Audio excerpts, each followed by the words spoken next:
سلامونه او نیکي له خوږو دوستانو، هیله ده چې روغ او جوړ اوسئ.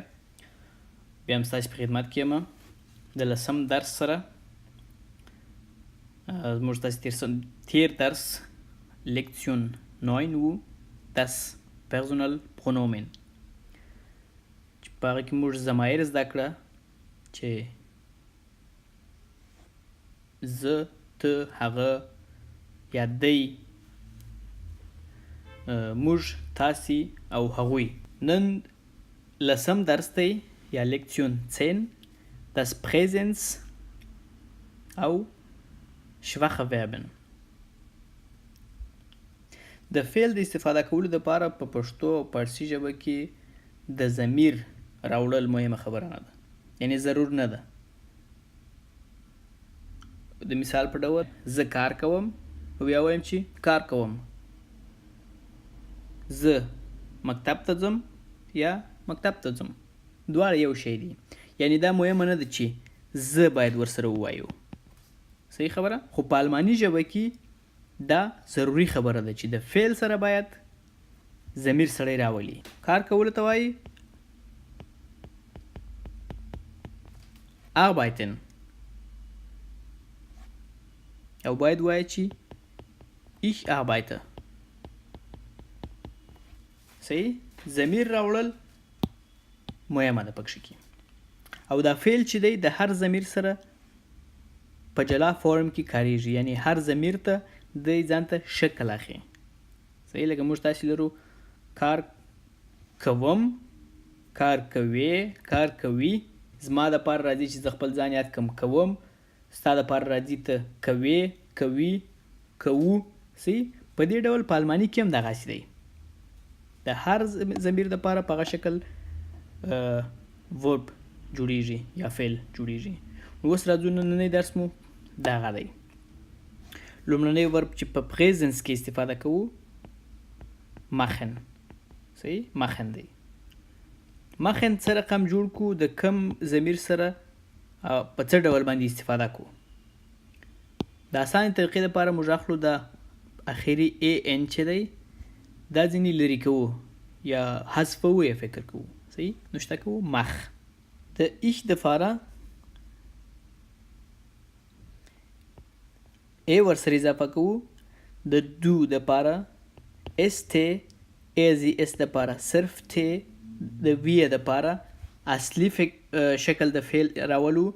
د ایر دپاره هم ت، یعنی ایزی اس او ای. دا تقریبا یو ډول استفاده کیږي. تقریبا په شاید 80% په افعالو کې دا یو ډول دي، سره په نورو کې بیا فرق سره کوي. او اخري زی چې دی د دې دپاره هم اصلي شکل د فعل استفاده کوو. صحیح؟ په ایش مخه کې صرف ای مو استفاده کړې ده، ځکه دلته موږ لرو چې ایش مخه. د دو دپاره است، دو ماخست. د ایزی اس دپاره ماخت. د وی دپاره اصلي شکل د فعل. د ایر دپاره چې دا هم لکه ای او زی او اس دی، د دې دپاره هم صرف ت، ماخت او زی groß geschrieben او klein geschrieben. د دوی دپاره هم اصلي شکل د فعل راولو، یعنی machen. راځو بل مثال کاروو چې بل مثال کې به د machen پر ځای gehen استفاده کو. صحیح ده؟ gehen یا تلل. د ایش دپاره موږ ویل چې ای ورسره یو ځای کوو، یعنی ich gehe.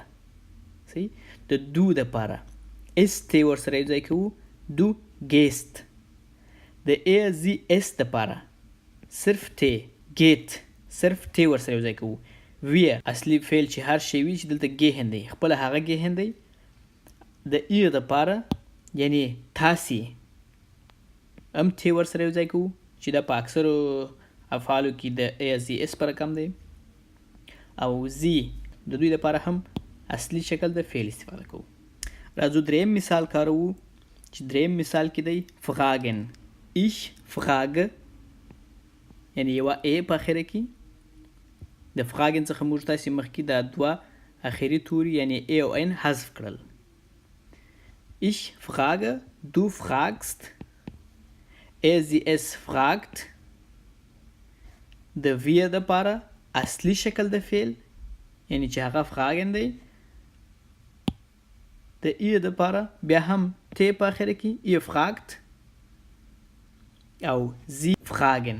استثناءات ته راځو. استثناءات څنګه دي؟ استثناءات داسې دي چې دلته موږ تاسې وینو چې د ich دپاره په 3 سره افعالو کې یو شکل استفاده شوی دی، یعنی ich frage، ich arbeite، ich finde، صرف ای په اخر کې ور اضافه شوی ده. راځو اوس wir او sie درو سره افعالو کې اصلي شکل د فعل استعمال شوی دی.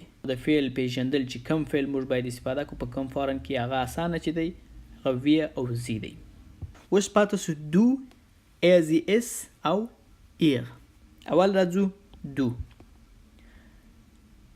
په لومړي فعل کې موږ استفاده کړی دی du fragst. په دې دوه نورو کې du arbeitest او findest. یعنی په لومړي فعل کې صرف est استفاده شوی دی یا لیکل شوی دی، خو په دې دوه نورو کې est او په همدې ډول باندې er، sie، es په لومړي کې fragt، er، sie، es fragt، خو په دویم او دریم فعل کې arbeitet او findet یعنی et په اخر کې ور اضافه شوی ده. دلته دا دوه موږ تاسې وینو چې er، sie، es او ihr دا تقریبا په 80 یا 80% افعالو کې په یو شکل دي سره، یعنی یو ډول دي سره. بعض استثناءات لري چې په هغه کې دوی فرق سره کوي. راځو یو 3 مثال نور کاروو. کامن راتلل. په دې ځای کې موږ تاسې بیا وینو چې د ich دپاره په 3 افعالو کې یو فارم کار شوی دی، یعنی ich komme، ich sage، ich atme. د wir دپاره بیا هم په 3 افعالو کې یو شکل یا یو فارم کار شوی دی. wir kommen، wir sagen، wir atmen. sie هم په همدې ډول باندې اصلي شکل د فعل کار شوی دی. er، sie، es او ihr. لومړی فعل کې صرف ت، دویم فعل کې صرف ت او دریم فعل کې et اضافه شوی دی. دا په څه خاطر؟ دا په دې خاطر چې موږ تاسې دلته ویلي وه چې هغه ورب چې په man ختم شوي دي د هغوی دپاره est یا et اضافه کیږي په اخر کې. په همدې ډول باندې ihr kommt په لومړي فعل کې یوه ت، په دویم فعل کې بیا هم یوه ت، په دریم فعل کې et. د دو دپاره بیا هم دغسې دی. Du kommst، du sagst، est. خو په آخرینی فعل کې atmest، du atmest یعنی est ور اضافه شوی دی. بعضې نور استثناءات هم لري چې هغه به په بل درس کې انشاءالله سره وایو. نور مو وخت نه نیسمه. پر لوی الله مو سپارم. مختم شه.